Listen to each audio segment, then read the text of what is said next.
Thanks everybody for being with us today. Very excited to have you here. We're looking forward to kind of having a candid conversation with you, sharing some ideas about how to get buy-in from folks on your team for a digital program. And so with that, I'm going to go ahead and I'm going to get started by introducing my very good friend, Dominic Dezzutti. Dominic, I was going to introduce you, but I think you should probably introduce yourself. So tell us a little bit more about you. It will be my pleasure, Christina. Thank you. It is an honor to be a part of this webinar today. Thank you all for who are here with us live and also tuning in after the fact. My name is Dominic Dezzutti. I'm a proud team member of Carl Bloom and Associates. Before I was happy enough to join our digital team, I was a station manager and played a variety of roles at PBS 12 here in Denver, where I reside.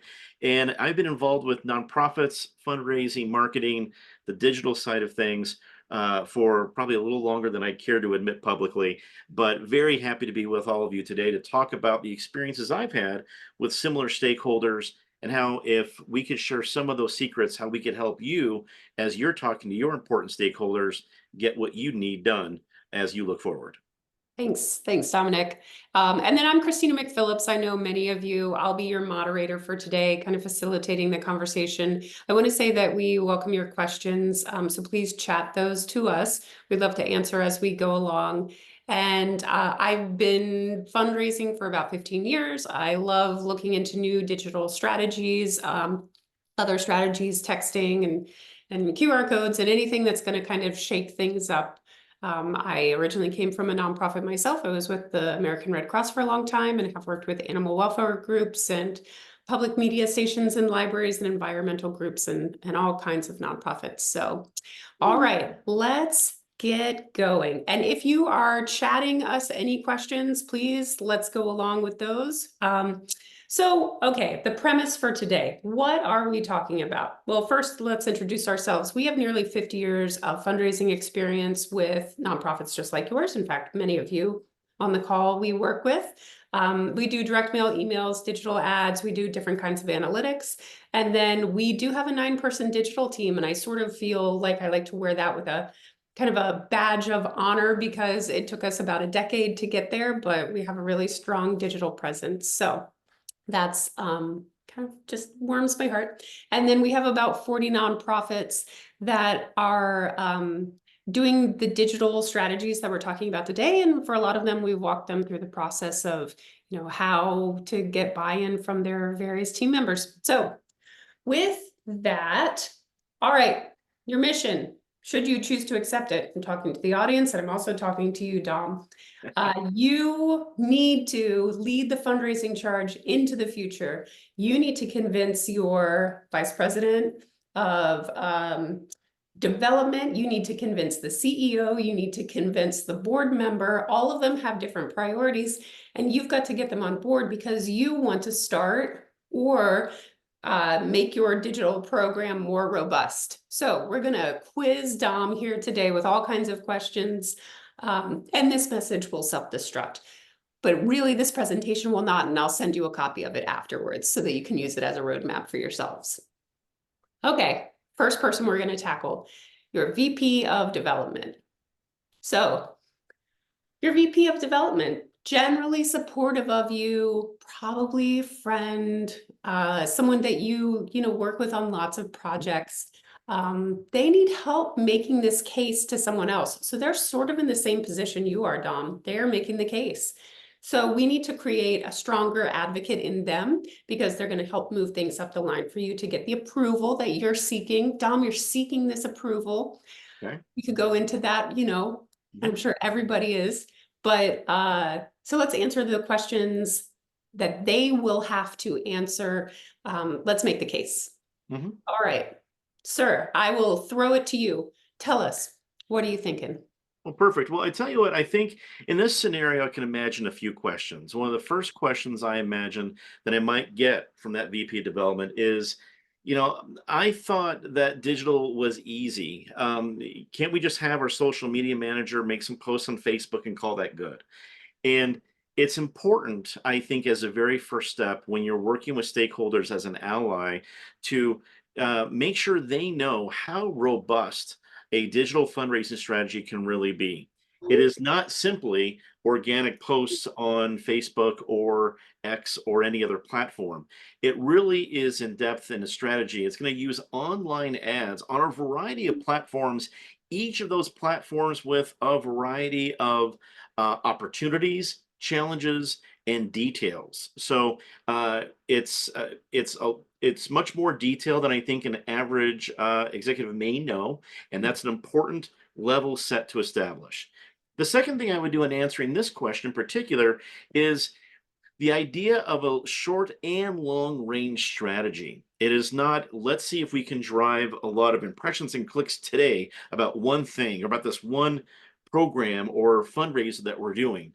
It is about establishing the goals of an organization and finding out the various ways a digital fundraising program, and specifically an ad campaign and various ad campaigns, can fulfill different levels of those goals. The more robust you build that strategy for your entire development department, the better a digital fundraising campaign and maybe a multitude of campaigns can address all those different facets. And Mhm. that gives your VP of development many more angles to talk about the benefits it brings to the entire organization when he or she is in those meetings and needs to say what development is doing for the organization. So I Yep. think addressing that is a key start to this conversation. Okay, great. So for everybody listening and using this as your roadmap, we sort of want to develop these slides for you to take them with you as you're having these conversations. So, a couple of quick things. Your VP says something like, "I thought digital was. I thought we were doing it. We have a Facebook page. We have an Instagram page. I thought that was fine." Let's define our terms with this too.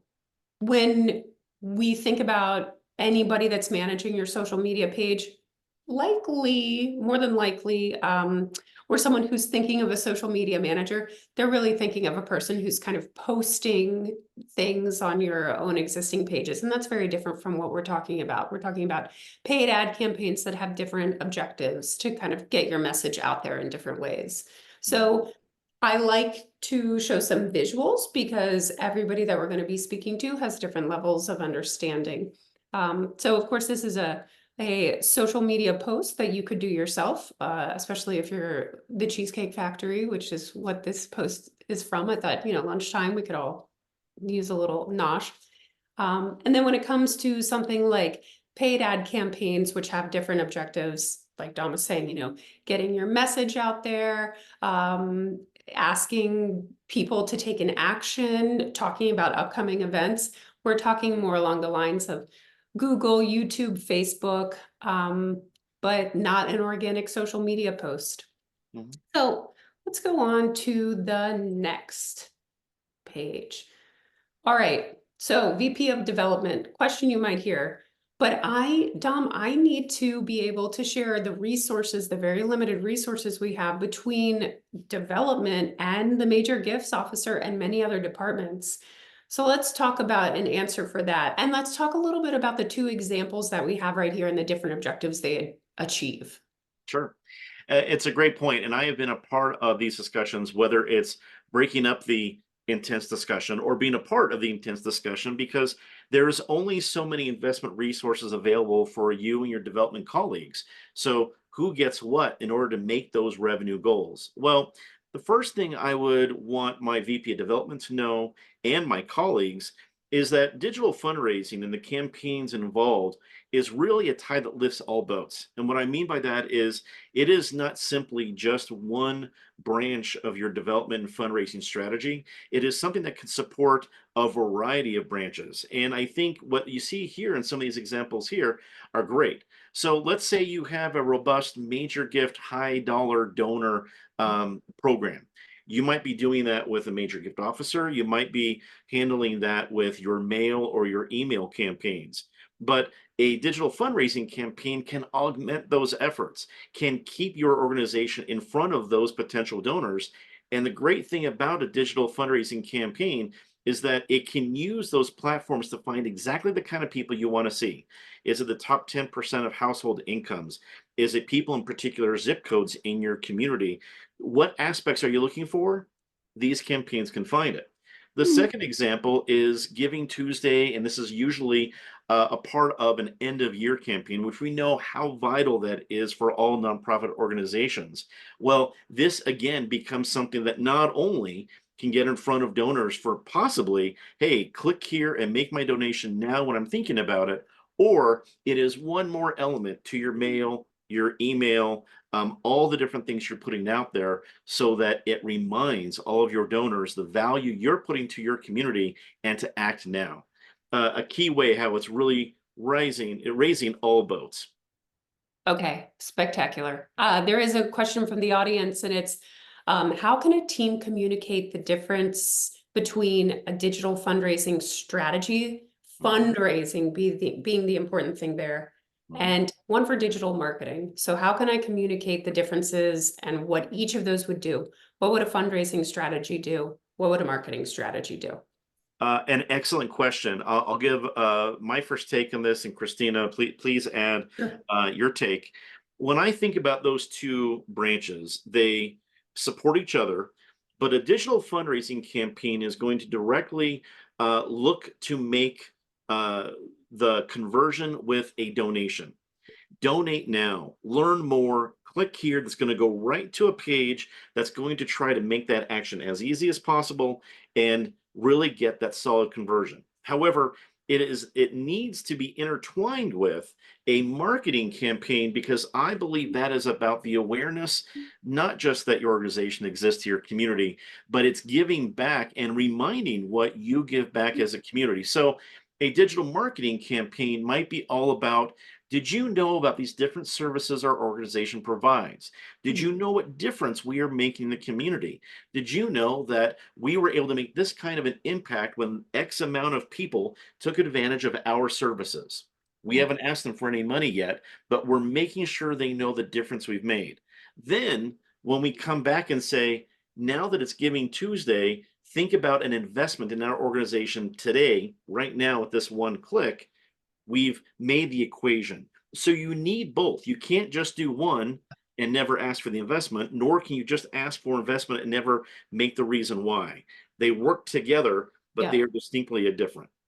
Yeah, I love that. I think as you're thinking about the different teams, exactly what Dominic's saying, you could tell the higher ups, the people that you're getting the buy-in from, these are not competing departments and not competing objectives. One actually leads beautifully into the other one.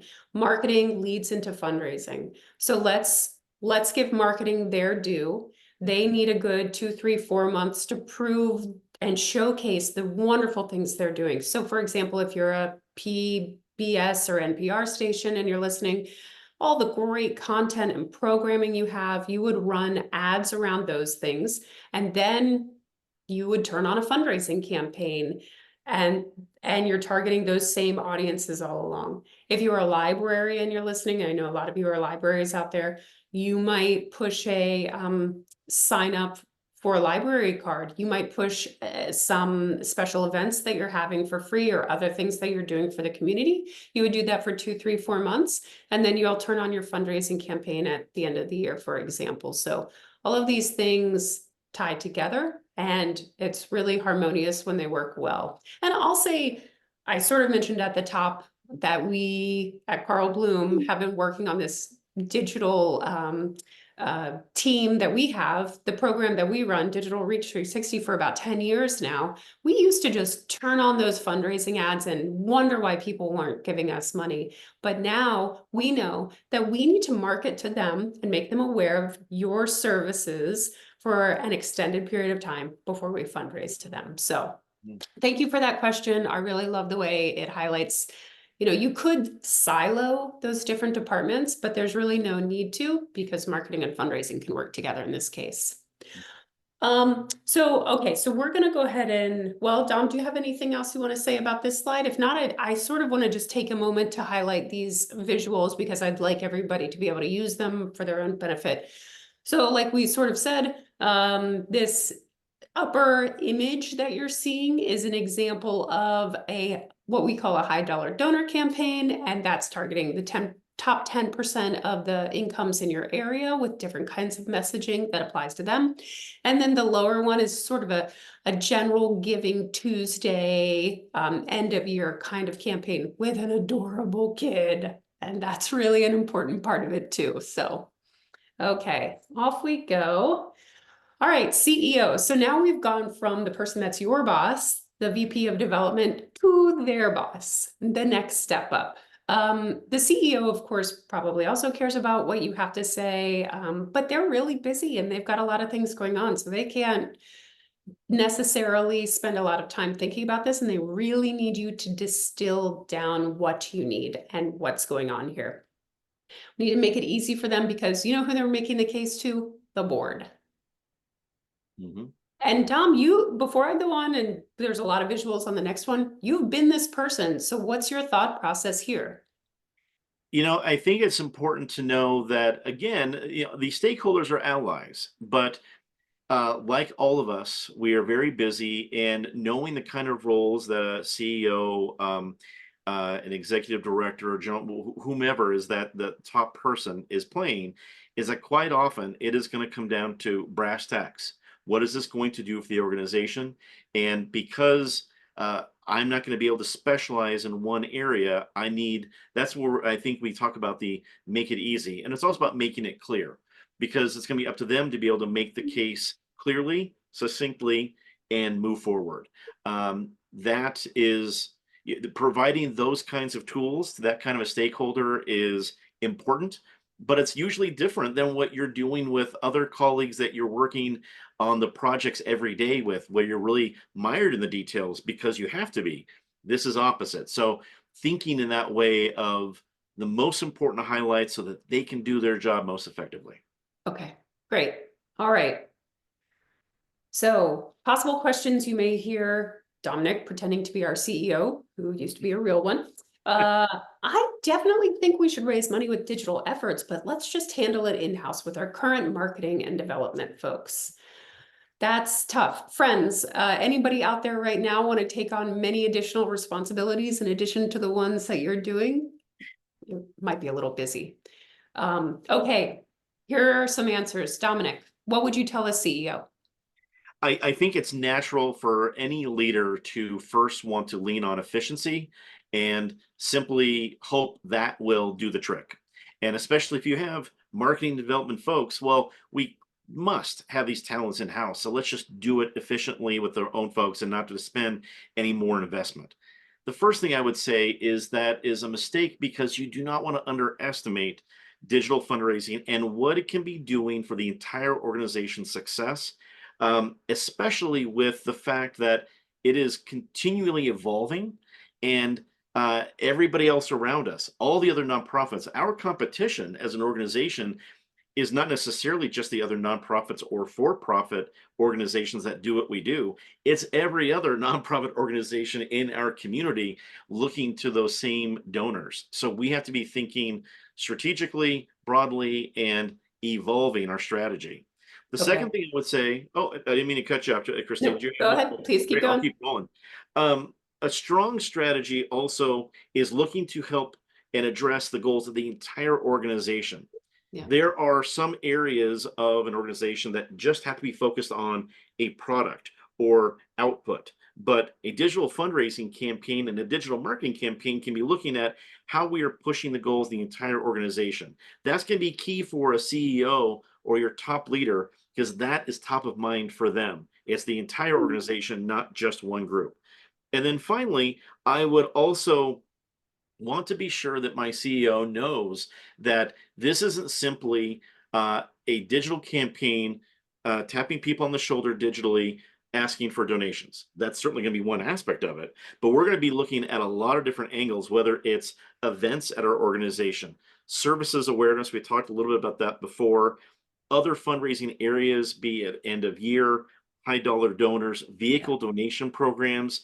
So it can really get into a lot of areas that honestly not a lot of the other departments or your colleagues can do as effectively and as efficiently. So if efficiency is truly a concern for your CEO, a digital fundraising and marketing effort can be very efficient, addressing the goals of the entire organization. That's great. That's really good. Thank you. And so everyone listening, I want to give you the opportunity to, and we've got a couple of questions coming in, and I'll go ahead and grab those in just a minute. The opportunity to kind of think about the concepts behind some of these images we're seeing. Ticket sales, you may be running events. I'm sure many of you are running events, but you probably didn't think like, we can increase our ticket sales to the events by doing Facebook ads. You absolutely can. Facebook is an excellent outlet for something like that. We work with a number of nonprofits who have different kinds of events. For example, we work with the Prospect Park Alliance, which is in Brooklyn, New York, and they're interested in increasing the number of people who come and use their location as a wedding venue, and you can run ads around something like that. This is sort of like, I'm kind of brainstorming for you things that you as the audience, I hope you come up with your own ideas. But then we have another group, WEDU. They're in Tampa, Florida. They ran a Rick Steves event recently, and they wanted to sell some tickets, and they did that. I know tons of you do vehicle donation programs, and we're able to, as Dom said, use the Google grant to help push the vehicle donation program. So just, more food for thought. What do you have coming up in the next year that you need to promote? And of course, everybody could do year-end campaigns with more cute kids, just like the the last one. So cute kids. Okay, so we have a couple of questions. Okay, fun one. Are we testing creative? Any tips on images and videos? Okay, so we're going into some of the samples that we have now. Let's talk about creative for just 1 second. Dominic, thoughts on images versus video? There's definitely a best practice here, but I'll let you talk about it. Sure.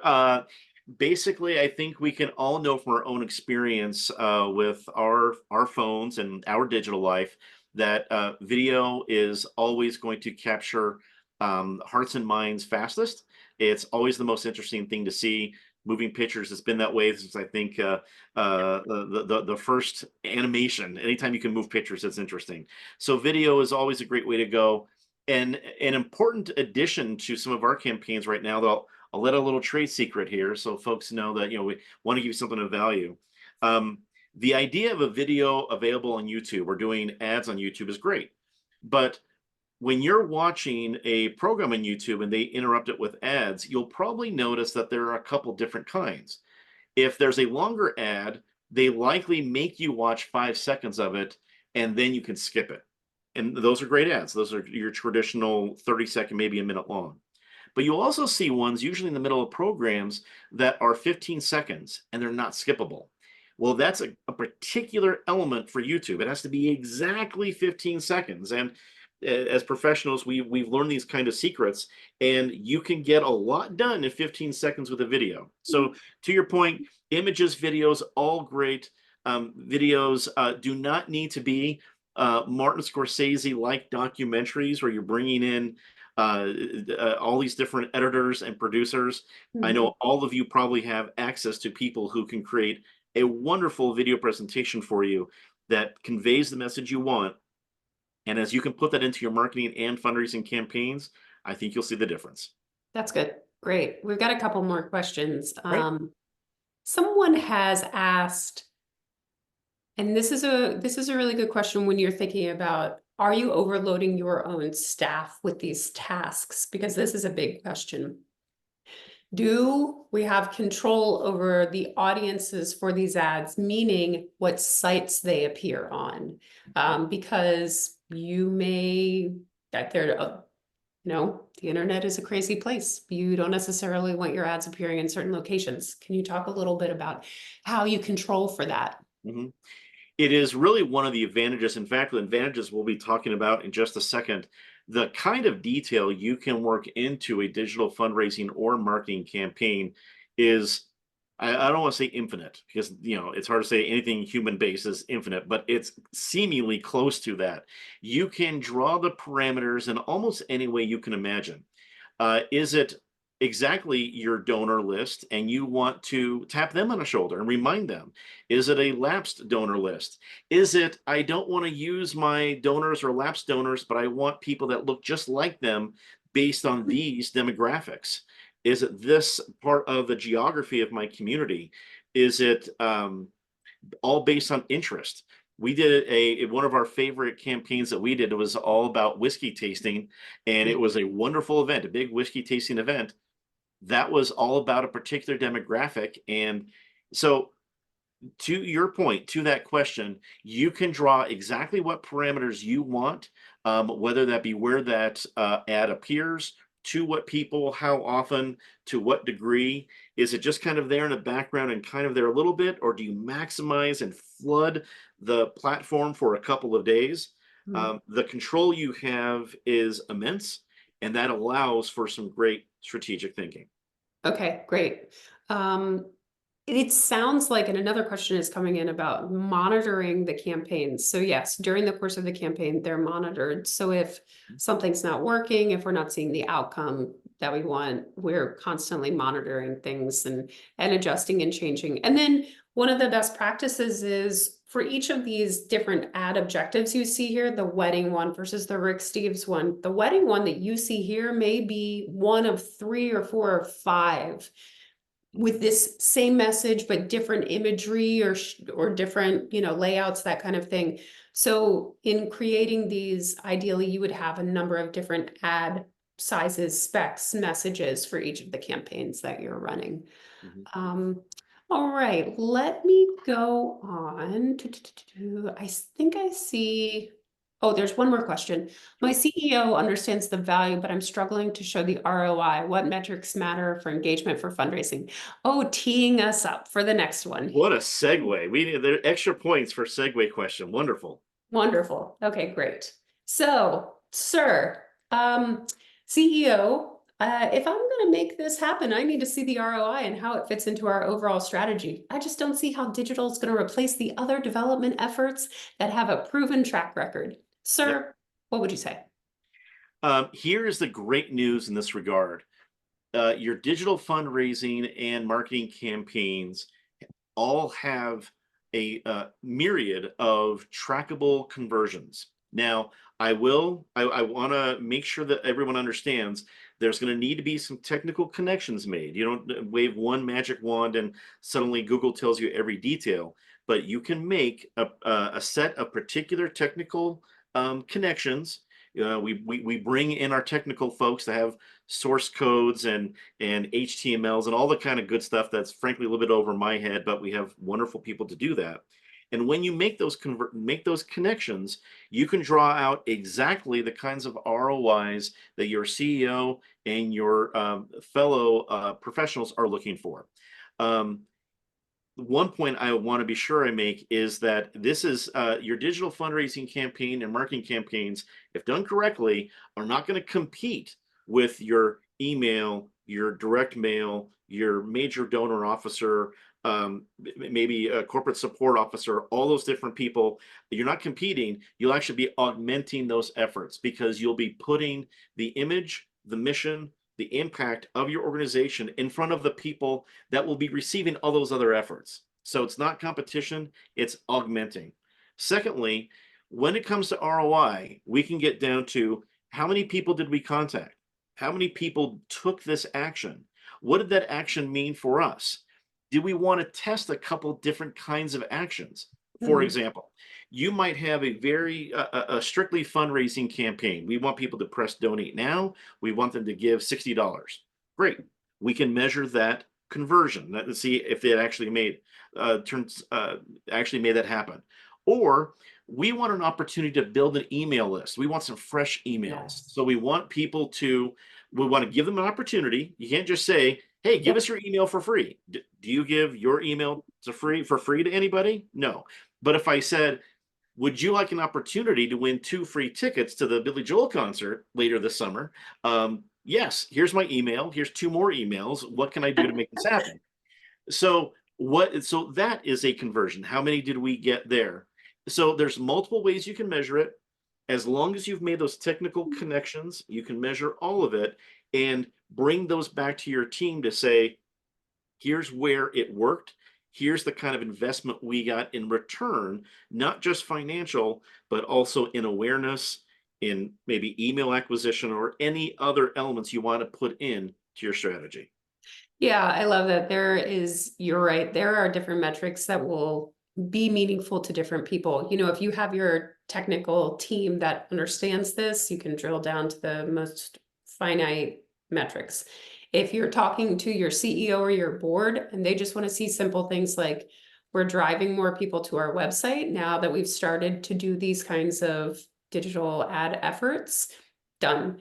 We sold more tickets, that metric's there. Year over year, we're seeing more revenue come in during our year-end fundraising campaign. Great. Those high-level metrics are there too. So it's all there to give to the people that care about it. I do want to, I want to take a minute to just give you information about these particular ads. Yeah, so general mission awareness. And there's a question that came in about some of this. So general mission awareness, this organization, City Year, ran awareness ads leading up to their year-end fundraising campaign all the way through the fall. Here's the great things we do for students in your area, that kind of thing. And then they turned on a fundraising campaign. So everybody that they were showing these awareness ads to, later on, those same people saw, you have the ability to help our mission. So they educated them for a long time and then asked for a gift. And then I love this woman who was super happy about her Antiques Roadshow item and how much it's worth. But this generated for the organization, I think it generated something like 800 brand new email signups for people who are looking to win tickets. So that's something really simple that you can do. If you have an author event, if you're a library, if you have Antiques Roadshow coming to your city, if you're a PBS station, you can always just, in exchange for your email address, so we can reach out to you at a later time, you could be entered to win these tickets. So, okay. So Dom, a couple of questions have come in. How much of my annual digital budget should be saved for the all-important November and December fundraising season versus the rest of the year? So let's talk in percentages, because everybody's budget is very different. What percentage would you leave for November and December fundraising? A great question, a tough question, and I certainly want to provide a clear answer, but you'll notice a little bit of tap dancing here. I'm just going to be straightforward and honest. Let's look to some things that we know. For almost every single nonprofit out there, the end of year season, be it including Giving Tuesday or not, is the most important season. We can't eliminate the other seasons, be it spring or fall, or even the summer, or different highlight days, different giving days, things like that. But I think the key thing to remember is your end of year opportunity is not only the most important one for you, but it's the most important one for everybody else in your market. If you have the opportunity and you know you need to be most competitive, you're going to want to think about that as you're thinking about your percentages. So I don't have an exact number of it. It should be 50%. It should be 30%, because every organization is different of how many times how thin they want to spread that. If you, like maybe a public media organization, might be thinking about March and June and August and December, kind of that traditional quarterly option, they might be looking at something where maybe it gets 30 to 40%, so you can spread it out to those other three areas. Maybe other organizations are looking at, well, we really do a big spring, a little bit during the summer, and then a lot in the fall. Well, then that percentage can go up a little bit. What I would remind you is, not only is it important for you and your organization, but it's everybody else. So it's competitive, even in a digital fundraising environment, which is going to be, I think, I'm biased, your biggest return on investment. Everyone else is out there. So you're going to want to have the resources to battle in that competitive universe. So I wouldn't short shrift it and make those tough decisions of, am I going to get out of spring? Am I going to get out of March and August what I think I can get out of December if I do it right? I lean on December, but so does everybody else, and that's why. Okay, very good. I think someone in the audience had raised their hand. If you are able to go into the Q&A and chat your question, we will address that. Yeah, and another point to make is really you want to, throughout the year, you want to find the most interested people, the people that are going to engage with your ads, that are interested in your mission, and you're pulling them across the year and showing them great things. And then at the end of the year, you're turning on your ads for them. That's kind of pulling them down the funnel until they make a gift and become a donor. Okay, let's go on because this is our last group. This is the big group. Board member, you have been called in, Dom, to present to the all-important board about this budget line item that they see, and you've got 3 minutes to stand up and explain why this is important. And caveat, they all have some different level of digital experience. Some of them it's digital billboards. Some of them they've sent emails before. So what are you going to say to them? Here we go. I'll let you run through this. I tell you what, I have gratefully, I'm happy and privileged to have the experience I've had, but I've been here and I've worked within a board audience that you have a couple of entrepreneurs who, when they get into digital, can talk KPIs, run circles around you and that kind of a point. And then you also have other board members who are like, well, my granddaughter's on TikTok. Should we be on TikTok, or why aren't we on TikTok? You're talking to both of those folks. So how do you do it? I think the first thing is you debunk some myths, and you can address both ends of the spectrum with those. One, digital is only for young audiences. No. I think all of us, we probably have a large spectrum of people watching this right now of all ages and sizes. We all have a digital life. We are all checking our phones, our computers. So digital does not know only one demographic, quite the opposite, knows all of them. So that is an important myth to break if you have folks thinking it's one or the other. Second of all, the myth that it's easy to do ourselves. Well, we have an intern handling all of our Facebook posts, and we addressed this a little bit earlier in the conversation, but that myth can be even bigger to a board. Well, we already cover social media, so why wouldn't the person in charge of organic posts handle the advertising there? It's two different jobs, and we also want to be sure that that important skill is given to an individual or a team that is trained and handled for and can handle it. Digital is not only social media. It's easy to get stuck, like I said, either on TikTok, Facebook, or any platform. It's not just there. Those are very valuable platforms and where you can find audiences, but it doesn't just stay there. Honestly, and it evolves every day, but Google is not really social media, but how that is handled. And honestly, YouTube, people tend to forget that YouTube is the second largest search engine used in the entire world. So there's a lot of search engine fundraising and marketing campaigns that won't even touch social media.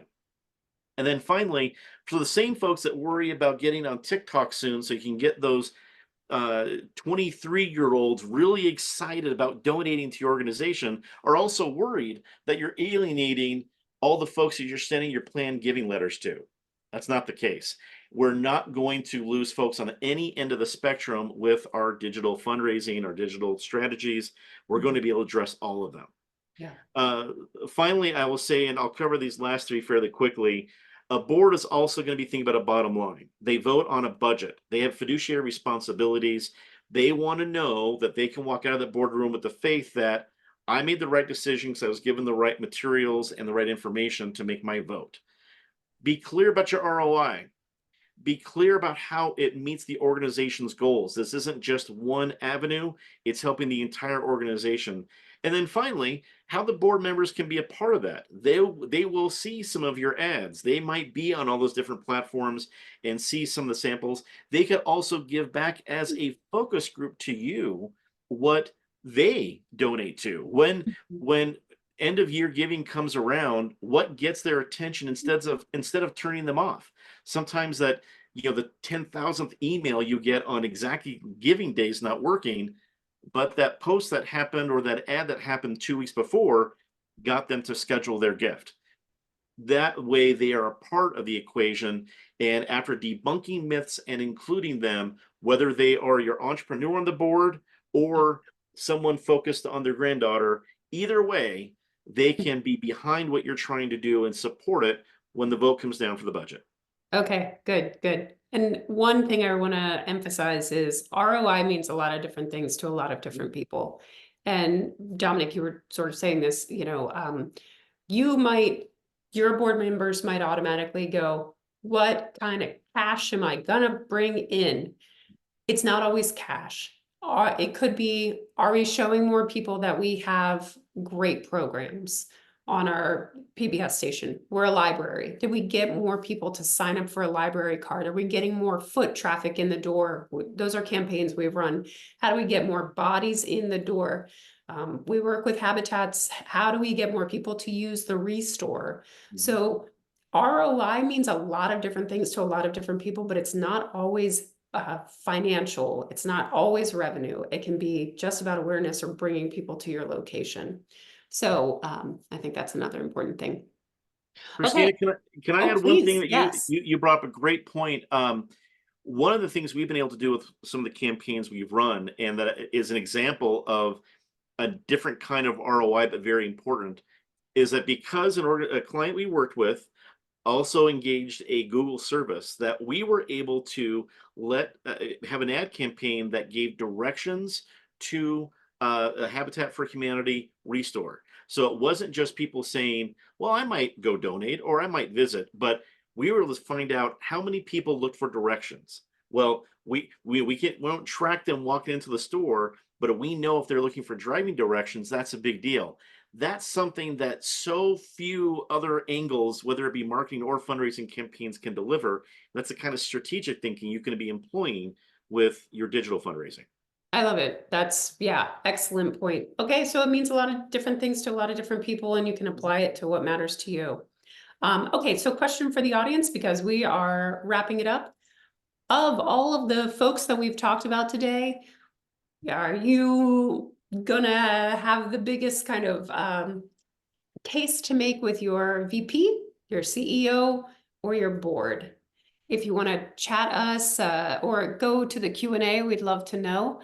And with that, we will wrap up. I don't think we have any more questions, but we hope that you're able to make the case. We hope that you print this out too. You're always welcome to actually take it with you to the powers that be as you're starting to talk about these conversations.